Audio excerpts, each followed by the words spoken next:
Welcome back to Out of the Rough. I'm joined by Fred Kreger. Fred Kreger is originator, mortgage professional with the American Family Funding. You're also, Fred, the vice president for the California Association of Mortgage Professionals. Thank you. Welcome to the show. I've asked Fred to come join us today to speak about credit scoring and how important credit scoring is in all aspects of life. In order to get credit cards, in order to buy a car, in order to get a mortgage. So, tell us a little bit about how the credit score is determined. Sure. Like you said, Fred, credit scoring is so important in today's marketplace. Whether it's getting a car, getting a credit card, getting a home, etc., it seems to be your label for everything.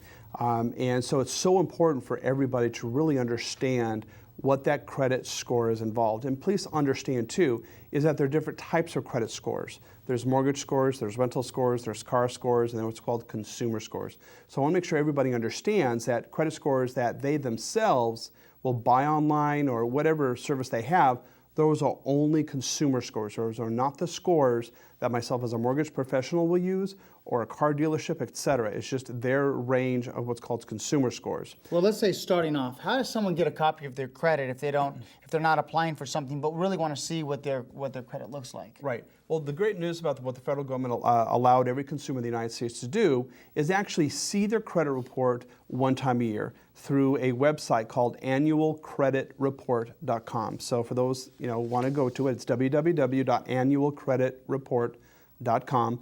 Everybody can get a copy of the credit report one time a year for absolutely free to check. And they can check all three bureaus and understand that there are three bureaus, Experian, TransUnion, and Equifax, that are kind of the, what we call them, repositories for credit scoring. That's where creditors get that information. Correct. Let's talk about the credit score itself. What is it made up of? What do they look at when it comes to the credit score? I know the first thing they look at is, are you paying on time?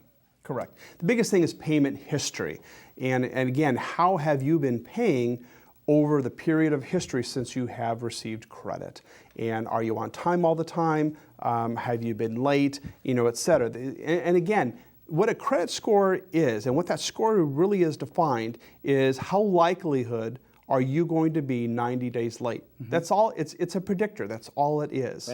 Right. Now, more recent the late, the worse the score, I assume. Correct. And then they look at, how do they evaluate them, a collection versus a late versus, they look at them differently? Right. The different types of credit that are given you in terms of late, obviously the biggest one is a mortgage. If you foreclose on a property, if you're late on a mortgage, etc., that actually will have a bigger negative effect than if you were late on a credit card. Again, it's because obviously the bigger size of the loan. Mm-hmm. And again, I would say it's a big black cloud that we don't know for sure exactly all those little infinitesimal numbers, what they mean sometimes. Right. But again, we have an understanding of structure of how those credit scores and how one can determine and actually improve upon their credit. So 35% of your score, if it's 1 to 100, if you will, 35 points of your score, 35% of your score is paying on time. What about how much you owe, balances? Right. It's kind of a misnomer, and I think that's a lot of myths. What people understand about how much they owe, for instance, on what's called revolving credit. And revolving credit actually can really hurt or can actually improve one's credit score. Your credit cards. Exactly. So if you look at the amount of balances, so I'll keep this really elementary. Let's just say right now you have 5 credit cards, and the available balance that you could actually max them out at, let's just say, is $50,000. And you have completely maxed them out at, say, $45,000.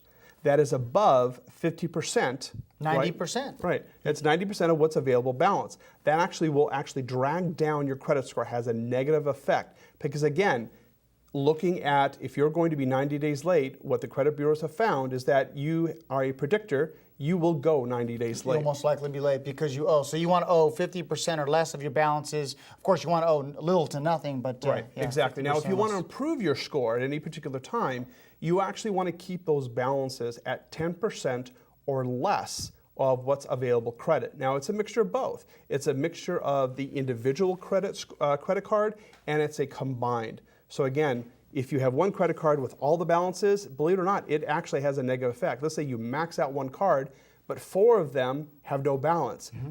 Believe it or not, it's still negative. because one car is maxed out. Credit history is 15% of your credit score. Right, and that's a big thing. How long have you been dealing with credit? It's interesting because people will go ahead and get a mortgage from us or get a brand new car, and they may have had like an 800 credit score, and then they run their score 30 days later because they want something else, like a refrigerator or something else, and the credit score goes down like 740, 700, and they're like, I don't understand, I had an 800 credit score. Well, the unfortunate part is you got new credit. And until that credit goes through the normal cycles, sometimes 6 months, sometimes 9 months, they don't have a history of how you've been paying on time. And that's really important to understand. And how long have you had credit? How long have you had? That's a key, big one. The younger, the more youthful, if you will, of having credit. Right. For less time, if you will, especially when you're younger, the score isn't. The score doesn't go up as high as if you had had credit for 30 years. Correct. Yeah, right. Yeah. What about type of credit? We talked about that briefly. Type of credit, revolving versus installment. Tell me more about that. Right. So in other words, that the types of credit that you have really will determine this, the smaller amount, but really the biggest effect will have, on revolving. But the problem is that there's what's called installment accounts or finance accounts. Finance companies. Correct. And what basically the credit bureaus have found, those individuals that have taken advantage of, unfortunately, 0% interest for 12 months, those companies, unfortunately, have a negative effect on your credit score. So if you're looking to improve your credit score, don't go out and buy a computer or refrigerator at 0% interest. Wait till afterwards. Right, I hear you. Because it'll actually have a negative effect on it. Or pay cash, or if you can, put it on an established credit card that you've had for some time, as long as you're not maxing it out. Last but not least, credit inquiries. So we'll get a call and says somebody will call and say, well, is my credit score going to go down if you pull my credit? Right. And here's the adage is that one pull is going to negatively affect your credit. 12 pulls will. 6 pulls. If all of a sudden you go out and start running up credit cards, what a credit company will be concerned about is that you're going all around town and trying to pick up credit cards, and they're concerned about that. But here's the smart thing. Is if you go buy a car tomorrow or go get a home, the likelihood of them giving you an interest rate and giving you financing will not happen unless they know your credit score. So let's say you go out one week and you and your wife decide to go buy a new car. Go shopping. Right. Well, you go to 3 different dealerships, and each of those 3 different dealerships want to pull your credit.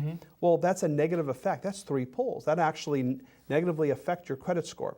So this is one of the good parts that the government actually sought, is that, something, if you go out within a 14-day period of time and you have pulled your credit from the same type of credit pull, so credit inquiry. Right. So in other words, that if it's a mortgage pull, if it's a car pull, through a dealership, they count it as one inquiry. They're kind of smart about that. So that helps your score, and of course, the higher score, the better. Yes. Correct. Great information, great tips there. We're going to jump to a quick break, but when we come back, we're going to ask Fred Kreger about demystifying the home buying process and ways to help get you out of the rough and into a home quicker.